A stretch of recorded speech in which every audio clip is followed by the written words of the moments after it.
चलिए, good morning सभी को। गुड मॉर्निंग, जय हिंद, जय श्री राम, राधे राधे। और आप सभी का दिन शुभ हो। चलते स्टार्ट करते हैं सुबह की। सभी को राम राम। चलिए, तो यहाँ पर यूपेट प्लस सी जो कि वरक्षक, और यहाँ पर कह सकते हैं हिंदी की आपकी क्लास है। और आपके पूरे के पूरे 80 प्रश्न आपके सॉल्व कराए जाते हैं सुबह 7:30 बजे। ठीक है, एक क्लास सुबह 7:30 बजे चलती है और पूरे के पूरे प्रश्न एक ही क्लास में आपके कंप्लीट कराते हैं। देखो, पूरे पूरे 80 प्रश्न आपको सॉल्व करना है। ठीक है, सभी लोग आ गए होंगे। चलिए, तो देखो यहाँ पर आपके गद्यांश दिया है। गद्यांश को हम लोग यहाँ पर स्किप कर देते हैं कि गद्यांश क्या होगा ना कि आपके पास ऑफलाइन पेपर होगा, तो ऑफलाइन पेपर आप अपने अकॉर्डिंग दे सकते हैं, कोई दिक्कत नहीं है। चलिए, good morning, good morning, good morning. चलिए, पहला प्रश्न आपसे पूछा गया है। कह रहा है कि जब कोई सरकारी पत्र, ज्ञापन या कार्यालय पत्र एक साथ अनेक प्रेषकियों को भेजा जाए तो उसे क्या कहते हैं। ये प्रश्न आपका पूछा भी गया है। जो पिछला एग्जाम हुआ था, ठीक है, 2018 वाले में, वो आपका क्वेश्चन आपका पूछा भी गया था कि जब कोई सरकारी पत्र, ज्ञापन या कार्यालय ज्ञापन एक साथ अनेक परिस्थितियों को भेजे जाए तो उसे क्या कहते हैं। चलिए, ऑप्शन डी आ रहा है, सभी का डी आ रहा है, तो जी हाँ बिल्कुल सही होगा। तो याद रखिएगा, जब भी कोई भी है ना, जब भी कोई क्या हो, एक जगह से अनेक जगह आपके भेजे जाए। जैसे मान लीजिए कि कॉल लेटर होते हैं ना, जैसे जॉब लग जाती है भी एक साथ बुलाया जाता है, तो ऐसे आपके परिपत्र ही कहलाते हैं। ठीक है, चलिए अगला आपसे पूछा गया है, जब एक अधिकारी दूसरे अधिकारी को व्यक्तिगत नाम से पत्र लिखता है तो उसे क्या कहते हैं। जब एक अधिकारी दूसरे अधिकारी को व्यक्तिगत नाम से पत्र लिखता है तो उसे क्या कहते हैं। चलिए, 7 का जवाब देना है। 7 का जवाब दीजिएगा। 7 का ऑप्शन राइट आपका बी हो जाएगा। इन्हें बोलते हैं हम लोग अर्धशासकीय पत्र। क्या बोलते हैं? अर्धशासकीय पत्र बोलते हैं। ऑप्शन आपका बी हो जाएगा। अगले प्रश्न आते हैं। प्रश्न आपसे अगला पूछा गया है, एक विद्यार्थी को अपने स्कूल के प्रधानाचार्य को अभिवेदन में क्या लिखना चाहिए। तो देख सकते हैं कि जब आप अपने अध्यापक अर्थात अपने स्कूल के जो प्रधानाचार्य होते हैं, अभिवादन के रूप में जब लिख देते हैं तो नीचे आप लिखा करते हैं ना, आपका आज्ञाकारी शिष्य। क्या लिखते हैं? आपका आज्ञाकारी शिष्य, है ना, कौन? रसगुल्ला। तो यहां पर ऑप्शन सी हो जाएगा, आपका आज्ञाकारी शिष्य फलाने। ठीक है, ऑप्शन आपका सी हो जाएगा। अगला क्वेश्चन आपका दिया है, संक्षेपण मूल पाठ से कितने शब्दों में लिखना चाहिए।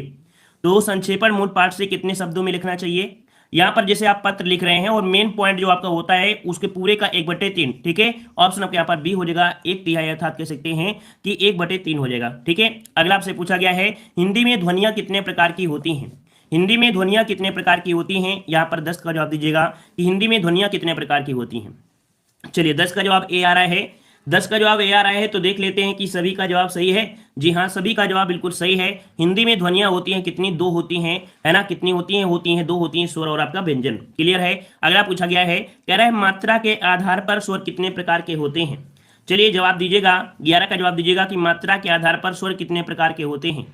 मात्रा के आधार पर स्वर कितने प्रकार के होते हैं, तो जवाब यहाँ पर बी आ रहे हैं। तो बी आ रहे हैं तो बिल्कुल सही जवाब है। अगर सभी का बी ही आ रहा है तो बिल्कुल सही जवाब है, आपने सही पहचाना है, क्योंकि मात्रा के हिसाब से पूछा है। हमने आपको बताया होगा कि जो आपके होता है एक होता है ना, मतलब फिर आपका डबल कह सकते हैं कि लघु, और आप कह सकते हैं दीर्घ, और आपका प्लुत, है ना। तो ऑप्शन यहाँ पर आपका बी हो जाएगा। ठीक है, अगला प्रश्न आपसे पूछा है, जीवा के आधार पर स्वर कितने प्रकार के होते हैं। जीवा के आधार पर स्वर कितने प्रकार के होते हैं। यहाँ पर 12 का जवाब क्या बनेगा। चलिए, 12 का जवाब देना है। तो जीवा के आधार पर तो देखो जीभ होती है, ये जीभ हो गई। अब जीभ में क्या होता है, कुछ स्वर आपके अग्रभाग से निकलते हैं, कुछ स्वर मध्य भाग से निकलते हैं, और कुछ स्वर कहां से निकलते हैं, पश्च भाग से। तो आपका जवाब क्या हो जाएगा, आपका जवाब हो जाएगा ऑप्शन राइट आपका यहाँ पर बी नंबर, आपके 3 प्रकार के होते हैं। क्लियर हो गया होगा। अगला पूछा है, निम्नलिखित में से कौन सा शब्द पुल्लिंग है। कौन सा शब्द पुल्लिंग है। कह रहा है दया। दया आपका दिया गया है तो कैसी है, माया कैसी है, आभाषा कैसी है, आभार प्रकट करता हूं। यहां पर ऑप्शन डी, यहां पर जो आपका दिया गया है कौन सा, आभार। आभार आपका पुल्लिंग है, माया नहीं होगा भाई, माया नहीं होगा। माया कैसी है ना, तो आप ऐसे बोलेंगे, तो इसका मतलब है ऑप्शन आपका डी आभार हो जाएगा। अगला पूछा गया है, निम्नलिखित में से कौन सा शब्द पुल्लिंग है। कौन सा शब्द पुल्लिंग है। पुल्लिंग आपसे पूछा है, कह रहा है आशा। कह रहा है आपसे आशा दिया है, औफ दिया, कष्ट दिया है, क्षमा दिया है, सेना दिया है। तो आशा करती हूं, इसका इतनी होगा तो कष्ट, है ना, ऑप्शन बी बनेगा। कष्ट, जो आपका कष्ट है ये आपका पुल्लिंग हो जाएगा। ये भी ऑप्शन आपका सभी का सही है। अगला है, संधि कितने प्रकार की होती है। संधि कितने प्रकार की होती है, तो संधि के जवाब भी यहाँ पर आ चुके हैं। संधि कितने प्रकार की होती है, स्वर संधि, व्यंजन संधि, और आपकी विसर्ग संधि। तो आपका जवाब हो जाएगा ऑप्शन राइट आपका यहाँ पर कौन सा, बी हो जाएगा। यहाँ पर आपका 3 प्रकार की होती है। ठीक है, अगला आपसे पूछा गया है, सदानंद का संधिविच्छेद कीजिए। सदानंद का संधिविच्छेद आपसे पूछा है, सदानंद का संधिविच्छेद क्या बनेगा। चलिए, तो यहाँ पर देखिए, यहाँ पर आपका बन जाएगा सत धनानंद। याद रखिए, व्यंजन संधि में एक रूल होता है ना, जिसमें सिद्धा का परिवर्तन का में हो जाता है, तो हो जाएगा सत धन आनंद। ऑप्शन आपका ए सही हो जाएगा। ठीक है, अगला पूछा गया है, पुस्तकालय में कौन सी संधि है? पुस्तकालय में कौन सी संधि है? पुस्तकालय में कौन सी संधि है? पुस्तक धन आलय क्या होता है भाई? क्या होता है? पुस्तक धन आलय होता है, पुस्तक धन आलय होता है। ठीक है ना, तो यहां पर आपका जवाब हो जाएगा कौन सा? 17 का ऑप्शन बनेगा दीर्घ संधि। ठीक है, चलिए, गुड मॉर्निंग, गुड मॉर्निंग। चलिए, अगला निम्नलिखित में से कौन सा शब्द स्त्रीलिंग है? कौन सा शब्द स्त्रीलिंग है? स्त्रीलिंग की बात किया है तो आपका दिया गया है ग्रह कैसा है, मतलब घर कैसा है, चंदन पत्ता, और आपका सभा कैसी है? सभा, सभा, सभा लगी है, सभा कैसी है, किसी प्रकार कह सकते हैं, तो ऑप्शन डी हो जाएगा सभा। सभा जो आपकी है कैसी है, आपकी स्त्रीलिंग हो जाएगा, ऑप्शन आपका डी हो जाएगा। अगला निम्नलिखित में से कौन सा शब्द स्त्रीलिंग है? कौन सा शब्द स्त्रीलिंग है देख लेते हैं। कह रहा विवाद कैसा है, सार कैसा है, रूप कैसा है, आय कैसी है। तो आय क्या होती है, इनकम कैसी होती है, तो आप देख सकते हैं कि स्त्रीलिंग कौन सी हो गई, डी हो गई, यहाँ पर आपका आय हो जाएगा। अगला पूछा गया है, अभिधन उदय की संधि कीजिए। अभिधन उदय, अभिधन उदय पूछा गया है, अभिधन उदय पूछा गया है, तो आपका भा जो आपका है वो आधा हो जाएगा, और आपके यहाँ पर यू में जो आपका हो जाएगा अभ्युदय। अभ्युदय जो आपका है ऑप्शन आपका ये हो जाएगा अभ्युदय हो जाएगा, और या में आधा शब्द लगा है, इसका मतलब है साफ आपको पता चल गया है कि यहाँ पर आपकी यण संधि आपकी हो जाएगी, तो ऑप्शन आपका यहाँ पर ए हो जाएगा, अभ्युदय यण संधि, ऑप्शन ए बन जाएगा। अगला पूछा गया है, यथा संभव में कौन सा समास है? यथा संभव में समास कौन सा है? यथा संभव में, good morning, good morning, good morning. चलिए, तो यहाँ पर यथा संभव, यथा संभव में आपका यथा क्या है? यथा क्या है? यथा एक अव्यय है। क्यों? क्योंकि संभव शब्द एक मूल शब्द हो गया, तो यथा आपका यहाँ पर हो जाएगा क्या? अव्यय हो जाएगा। अव्यय ही उपसर्ग होता है, उपसर्ग ही आपका क्या होता है? यहाँ पर अव्ययी भाव समास होता है। जब भी किसी भी समास का पहला पद प्रधान होता है वो आपका क्या हो जाएगा? अव्ययी भाव समास हो जाएगा, तो ऑप्शन आपके यहाँ पर ए हो जाएगा। अगला आपसे पूछा गया है, जिंदगी में कौन सा प्रत्यय है? चलिए, यहां पर जवाब देना, जिंदगी में कौन सा प्रत्यय है, जिंदगी में कौन सा प्रत्यय है। चलिए, कुछ जो जवाब लोगों के बी आ रहे हैं, यहां पर जवाब बी आ रहे हैं, तो देख लेते हैं कि आप लोगों का जवाब बी सही होगा। चलिए देख लेते हैं, तो आप बताइए, अगर आपका बड़ी ई आ रहा है तो जिंदग, क्या बताइए, क्यों ये बताइए, इसका कोई अर्थ निकल रहा है क्या? इसका कोई अर्थ निकल रहा है क्या? नहीं निकल रहा है ना, इसका मतलब ये तो नहीं हो सकता है, ये तो आपका होगा नहीं। अब आपके पास दिया है, अगर आप सी लगा रहे हैं तो देखिए जिंद, जिंद और फिर जिन, जिन फिर दगी, तो ये भी आपका नहीं होगा। तो इसका मतलब है कि आपका जो जिंद मतलब गी जो आपका है, इसका आपको हो जाए जिंद। जिंद तो नाम सुने ना, इसका मतलब जिंद एक अर्थ निकल कर आएगा, तो इसका बाद में निकलेगा गी। इसका ऑप्शन आपका ए हो जाएगा, यहाँ पर राइट आंसर आपका ए हो जाएगा, गी प्रत्यय आपका हो जाएगा। ठीक है, ऑप्शन ए हो जाएगा, क्योंकि मूल शब्द निकलना अनिवार्य है। मूल शब्द नहीं निकलेगा तो पता ही नहीं चलेगा कि क्या है ना। तो मूल शब्द आपका जिंद है और फिर गी है। चलिए, अगला प्रश्न पूछा गया है, निम्नलिखित में से कौन सा शब्द तत्सम है? कौन सा शब्द तत्सम है?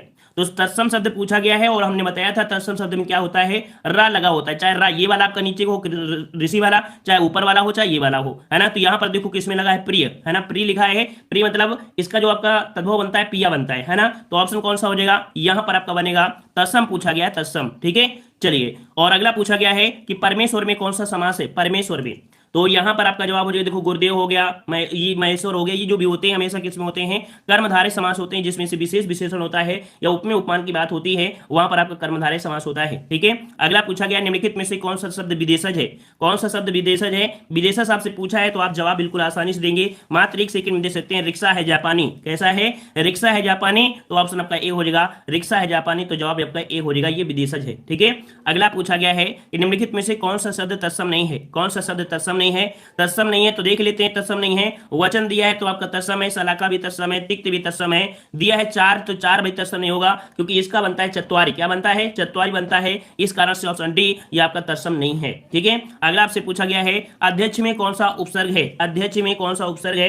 अध्यक्ष में कौन सा उपसर्ग है? तो आपका बनेगा अधिधन अच्छ, अर्थात कह सकते हैं अध निकलेगा, और अध जहां पर दिया गया है ए नंबर में ही हो जाएगा। ठीक है, अध आपका ए नंबर में आपका हो जाएगा, ऑप्शन ए हो जाएगा। नेक्स्ट क्वेश्चन है कि गाय कौन सी संज्ञा है? गाय कौन सी संज्ञा है? अब ये गाय के नाम किया है तो आपके दिमाग में आ गया, गाय तो बहुत होती हैं। गाय जब बहुत होती हैं तो यहां पर कह सकते हैं क्या बोलेंगे आप? बोलेंगे आपका व्यक्तिवाचक दिया है, जातिवाचक दिया है, भाववाचक दिया है और द्रव्यवाचक, तो आप जवाब देंगे यहाँ पर बी, या आप जवाब देंगे बी, यहाँ पर आपका जातिवाचक। क्या बोलेंगे? जातिवाचक बोलेंगे, ऑप्शन बी हो जाएगा जातिवाचक। ठीक है, अब पर्सनल फलाने की गाय तो नहीं बोल दिया है कि उनकी गाय काली है डेकाने की, है ना, तो अगर उसकी बात करते तो व्यक्तिगत हो जाता, लेकिन यहाँ पर गाय में तो सभी आ जाती है, अर्थात जातिवाचक हो जाएगा। नेक्स्ट क्वेश्चन है, निम्नलिखित में से कौन सी भाववाचक संज्ञा है? भाववाचक संज्ञा, भाव को प्रकट करने वाली संज्ञा कौन सी है? दिल्ली दिया है, लड़का दिया है, मोहन दिया, और आपका बीमारी, बीमारी जो आपका है ये आपका जवाब हो जाएगा ऑप्शन डी। जिसका भी जवाब डी है बिल्कुल सही हो जाएगा। भाववाचक संज्ञा कौन सी है? तो आपकी बीमारी ही, ऑप्शन डी हो जाएगा। ठीक है, अगले प्रश्न आते हैं, प्रश्न आपसे अगला है, संग्राम में उपसर्ग कौन सा है? संग्राम में उपसर्ग बताइएगा, संग्राम में उपसर्ग।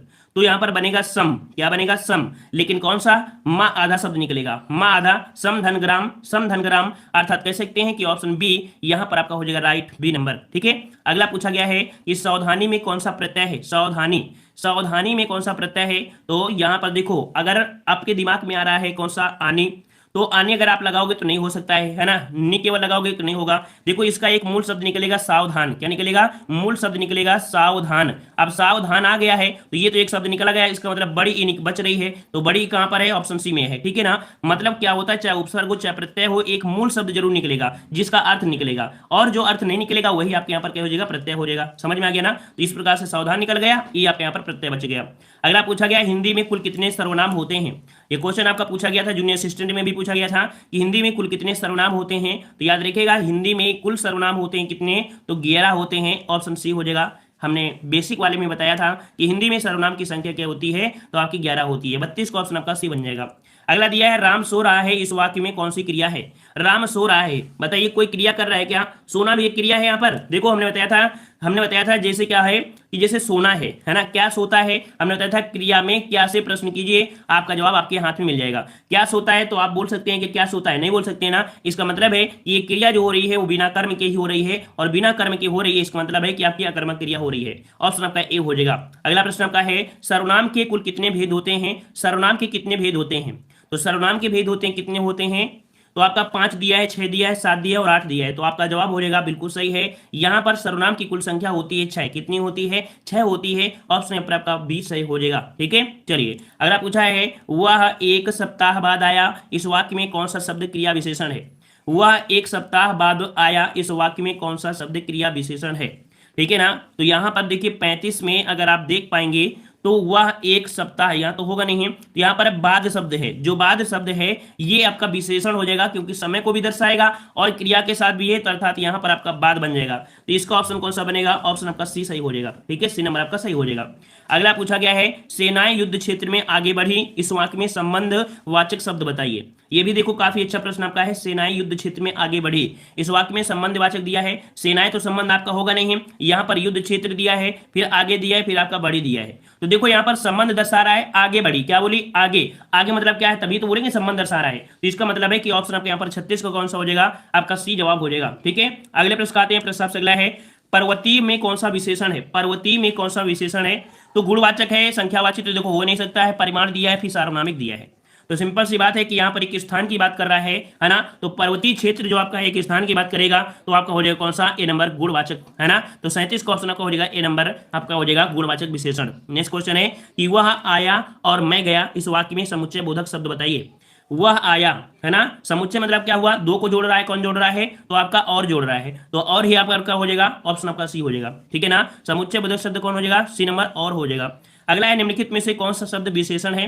कौन सा शब्द विशेषण है? और अगर विशेषण की बात करेंगे तो आगरा है, चमकीला है, कुछ है और आपका लिखना। तो देखो यहां पर आपका चमकीला, क्या है भाई? चमकीला, ऑप्शन बी यहां पर चमकीला, जिसका भी जवाब है बिल्कुल सही जवाब हो जाएगा। अगला पूछा गया है, हाय अब मैं क्या करूं, इस वाक्य में विस्मय बोधक शब्द बताइए। हाय मैं क्या करूं, तो देखो हाय किस में लगा है? यहाँ पर देखो विस्मय किसके साथ लगा है? विस्मय लगा है हाय के साथ। ठीक है, हाय दैया, तो यहाँ पर आपका ए नंबर आपका हो जाएगा। हाय शब्द जो आपका है ये विस्मय बोधक शब्द आपका हो जाएगा ए नंबर। ठीक है, अगला पूछा गया है, जो शब्द संज्ञा की विशेषता बताते हैं उन्हें क्या कहते हैं? चलिए 41 का जवाब दीजिएगा कि जो शब्द संज्ञा की विशेषता बताते हैं। देखो विशेषता बताते हैं, ये नहीं पूछा गया है कि संज्ञा के स्थान पर बोले या लिखे जाते हैं। यहाँ पर पूछा गया है जो शब्द संज्ञा की विशेषता बताते हैं, और जो विशेषता बताते हैं उसे क्या बोलते हैं? तो आपका यहाँ पर विशेषण हो जाएगा। अगर क्वेश्चन ये पूछा जाता, अगर ये पूछा जाता संज्ञा के स्थान पर बोले या लिखे जाते हैं, तब वहां पर आपके सर्वनाम हो जाता है ना, लेकिन यहाँ पर पूछा है उसकी विशेषता बताते हैं, तो विशेषता आपका हो जाएगा विशेषण। तो 41 का ऑप्शन आपका बी सही हो जाएगा। क्लियर हुआ? अगले प्रश्न आते हैं, प्रश्न आपसे अगले हैं, उपसर्ग वह शब्दांश है जो, उपसर्ग वह शब्दांश है जो, तो यहां पर कह सकते हैं, तो यहां पर कह सकते हैं कि आपका जवाब किसी शब्द के मध्य नहीं, किसी शब्द के आगे जुड़ता है। बिल्कुल सही जवाब है, यहां पर आपका सी हो जाएगा, किसी शब्द के आगे जुड़ता है जो आपका उपसर्ग होता है। ठीक है, चलिए अगले प्रश्न आते हैं, प्रश्न आपसे अगला है, निम्नलिखित में से कौन सा शब्द शुद्ध है? कौन सा शब्द शुद्ध है? यहां पर दिया गया है 46, यहां पर दिया गया है 46। 46 किस प्रकार से लिखेंगे? तो देखो आप इंग्लिश हिंदी सब कुछ जानते हैं, लेकिन हिंदी में भी आपको दिया गया है। तो 46, देखो 46, ला में जो आपका होता है बड़ी की मात्रा होगी, तो आपका हो जाएगा 46, ऑप्शन आपका बनेगा ए नंबर 46 बन जाएगा। क्लियर हो गया। चलिए भाई आप लोग लाइक शेयर बढ़ाते रहिए, लाइक शेयर करते रहिए, लाइक कर दीजिएगा जितने लोग अभी जुड़े हैं, जितने लोग अभी जुड़े हैं थोड़ा सा लाइक कर दीजिएगा और थोड़ा दोस्तों को भी शेयर कर दीजिएगा ताकि टाइम से आ जाया करे, ठीक है। और ज्यादा लोग होते हैं तो आपको भी आनंद आता है और हमें भी आनंद आता है, ठीक है। एक बार जितने लोग यहाँ पर बाद में जुड़े हैं लाइक शेयर कर दीजिए जल्दी से। चलिए कर दिए। चलिए कह रहा है निम्नलिखित में से कौन सा शब्द अनीक का पर्यायवाची है। अनीक का पर्यायवाची अनीक है ना।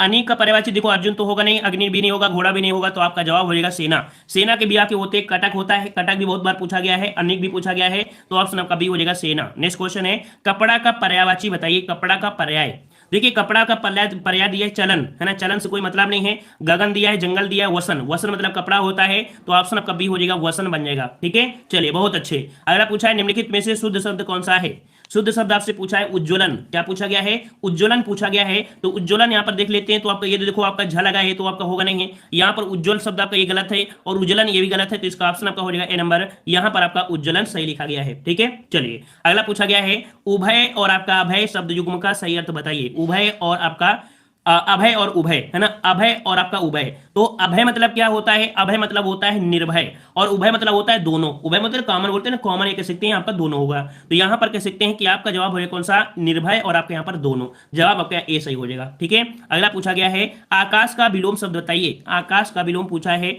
तो आकाश का विलोम क्या बनेगा। आकाश का विलोम देखते हैं इस प्रश्न का जवाब कौन देता है। इतना सरल प्रश्न है, देखते हैं किसका जवाब सही आएगा 48 में। चलिए 48 का बी आ रहा है, देखो 48 का ए भी आ गया है ना। हम जान रहे थे किसी न किसी का ए तो आएगा ही। तो यहाँ पर देखो आकाश दिया है, तो भैया आकाश क्या होता है, पाताल होता है। आकाश का होता है पाताल होता है, तो आपका राइट आपका कौन सा हो जाएगा, यहाँ पर आपका हो जाएगा कौन सा, बी हो जाएगा, आकाश का पाताल होता है, ठीक है।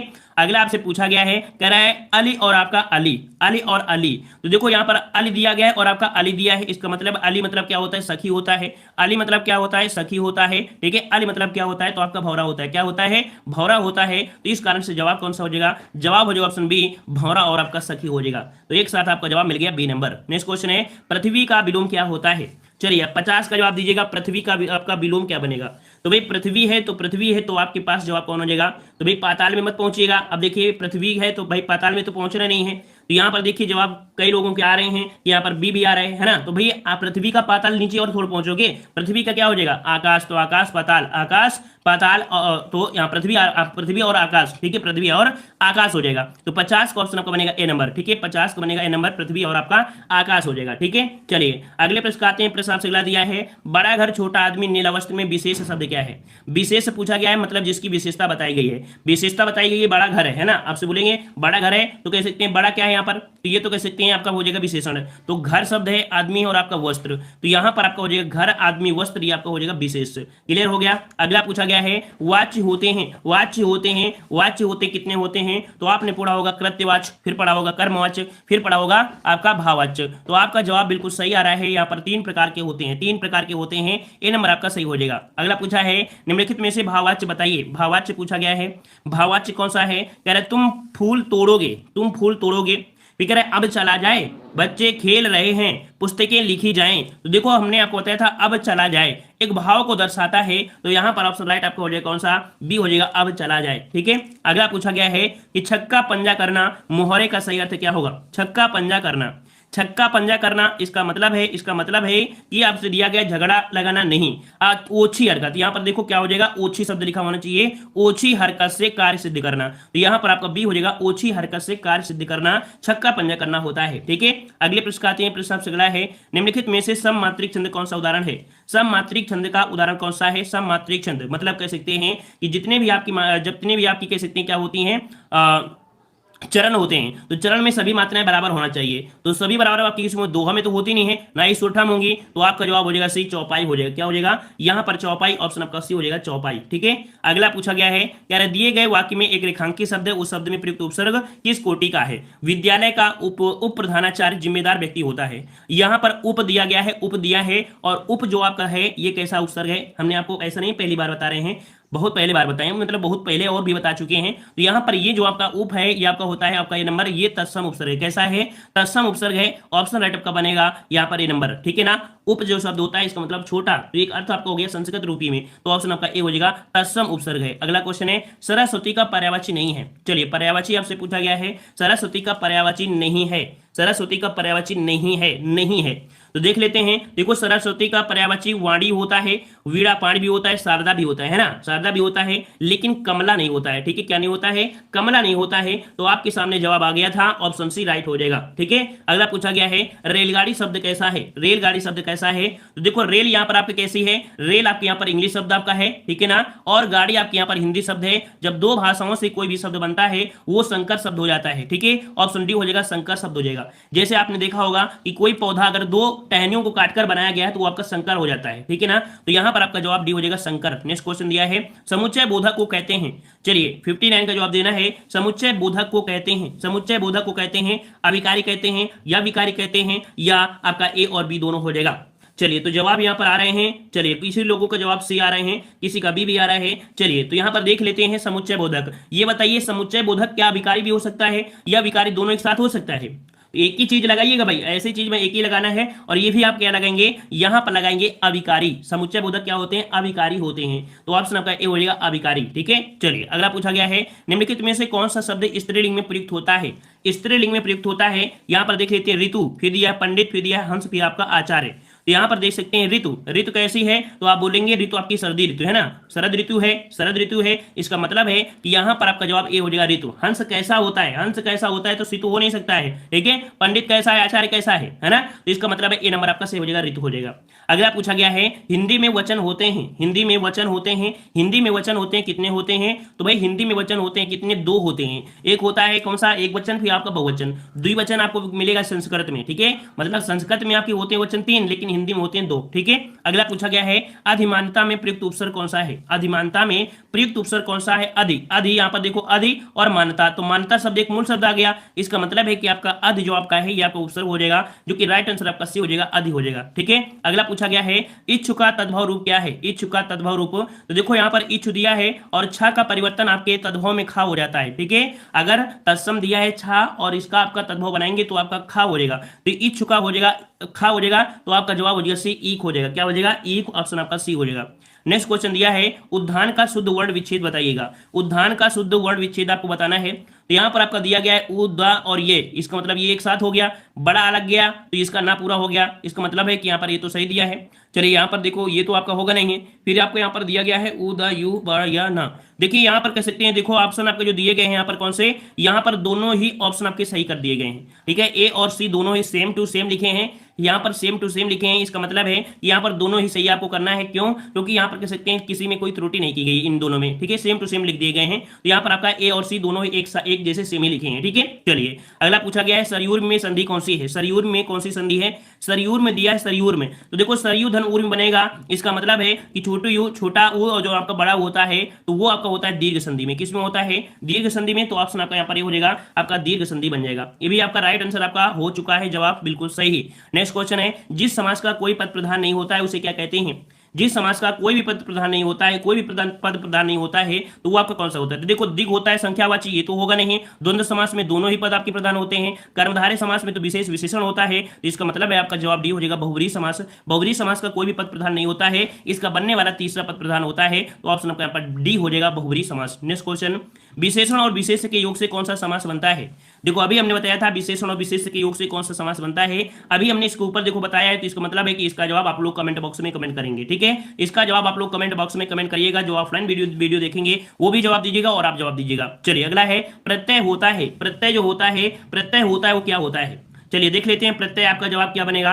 68 नंबर में जवाब देना है, 68 का जवाब देना है। 68 का जवाब ए आ रहा है, किसी का यहाँ पर और भी कुछ आ रहा है? चलिए, 68 में और कोई किसी का ऑप्शन नहीं है। चलिए, तो यहाँ पर बिल्कुल सही जवाब है। यहाँ पर आपका जवाब हो जाएगा ए नंबर, शब्दांश होते हैं। क्या होते हैं? शब्दांश होते हैं। तो ऑप्शन यहाँ पर ए हो जाएगा, शब्दांश होते हैं। ठीक है, जैसे अभी हमने बताया था अधिमानता, क्या बोला था? अधिमानता हो गया। और जैसे जिंदगी भी था, तो मतलब एक शब्द निकला था ना, मुख्य शब्द निकला था, इसका मतलब आपका शब्दांश होता है।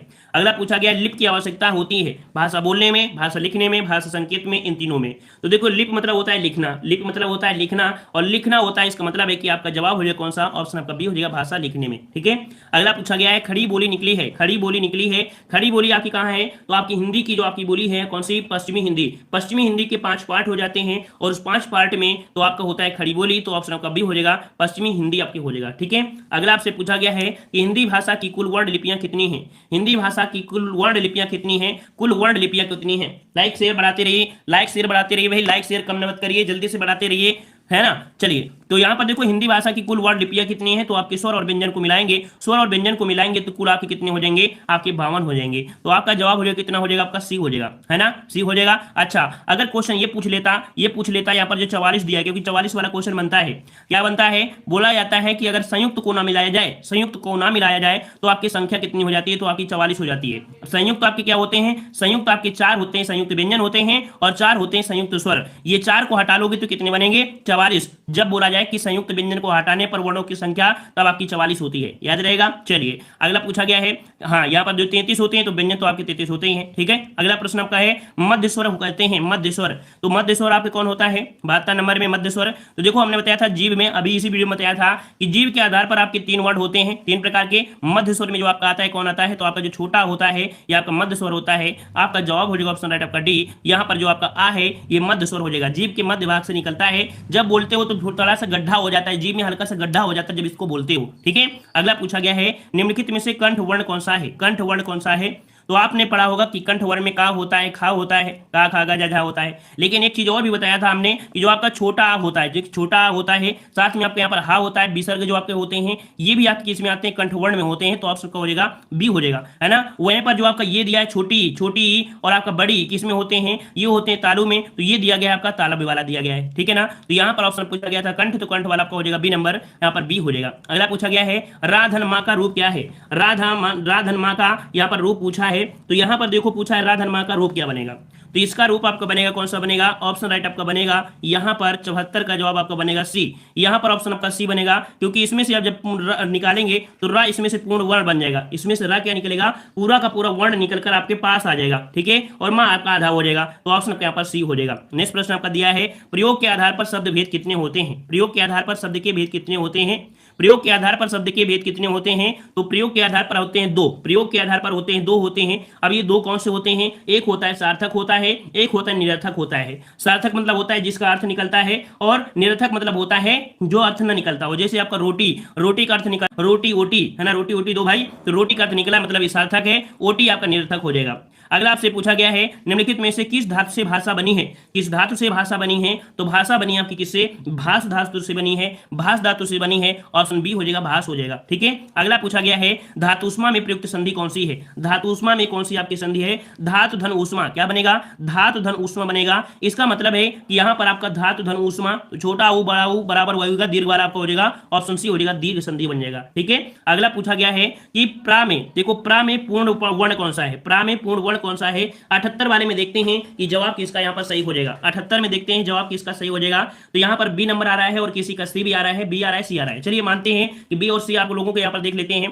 तो देखो आपसे कह रहा है कि प्रा दिया है, प्रा में पूर्ण वर्ण कौन सा आपका निकलेगा। तो देखो यहाँ पर अगर रा हटाओगे तो यहाँ पर कह सकते हैं कि रा तो पूरा बोलोगे, रा आधा तो हो नहीं सकता है, रा तो आधा हो नहीं सकता है। इसका मतलब है कि पा जो आपका है, पा जो आपका है यहाँ पर अधूरा वर्ण है, तो आपका 78 का जवाब आपका बनेगा बी। यहाँ पर रा जो आपका है ये आपका पूर्ण वर्ण बन जाएगा, रा जो आपका है ये पूर्ण निकल कर आएगा, और जो आपका कह सकते हैं पा है वो आपका आधा हो जाएगा। ठीक है, ऑप्शन आपका बी हो जाएगा। अगला है उपसर्ग को कहते हैं, उपसर्ग को कहते हैं। तो अभी आपने देखा था प्रत्यय पूछा गया था, यहाँ पर आपका उपसर्ग है। तो आपके दोनों ही क्या होते हैं, दोनों ही आपके होते हैं शब्दांश, शब्द से ही तो निकाले जाते हैं ना, शब्द से ही तो निकाले जाते हैं। लोग गलती करके आते हैं इस प्रश्न को लोग गलती करके आते हैं, बहुत बार गलती करके आते हैं। तो यहाँ पर याद रखिए उपसर्ग क्या बोलते हैं, यहाँ पर शब्दांश बोलते हैं, और प्रत्यय को भी शब्दांश बोलते हैं, क्योंकि शब्द के आगे और पीछे तो निकाले जाते हैं, इसलिए शब्द आपका बन जाएगा। ठीक है, गलती मत करिएगा। अगला पूछा गया है, कह रहा आपसे यहाँ पर कह रहा है कौन सा कह रहा है आपसे पनही का तत्सम शब्द क्या है, पनही शब्द का तत्सम रूप, पनही शब्द का तत्सम रूप पूछा है। तांबुल दिया है, पर्ण दिया है, पर्णही दिया और आपका उपनाद दिया है। तो यहाँ पर आपका जवाब कौन सा हो जाएगा, पनही का। पनही का होता है क्या होता है, ऑप्शन डी आ रहा है, ऑप्शन डी आ रहा है। जिन्होंने पढ़ा है तो बिल्कुल जवाब बिल्कुल सही है। याद रखिएगा कि पनही का तत्सम होता है उपनाह होता है, क्या होता है, उपनाह होता है। ये रट लीजिएगा, ये प्रश्न आपका बहुत बार पूछा गया है। ठीक है ना, तो इस प्रकार से ऑप्शन आपका हो जाएगा डी, उपनाह हो जाएगा। तो इस प्रकार से ये क्लास आपके यहाँ पर आपके कह सकते हैं फुल कंप्लीट होती है। और देखो ज्यादा समय हम नहीं लेते हैं, और ऐसा नहीं है कि आपको कोई प्रश्न समझ में भी ना आया हो, ऐसा नहीं है कि प्रश्न समझ में नहीं आया है, सभी आपको समझ में आ रहे हैं पूरी तरीके से। ठीक है।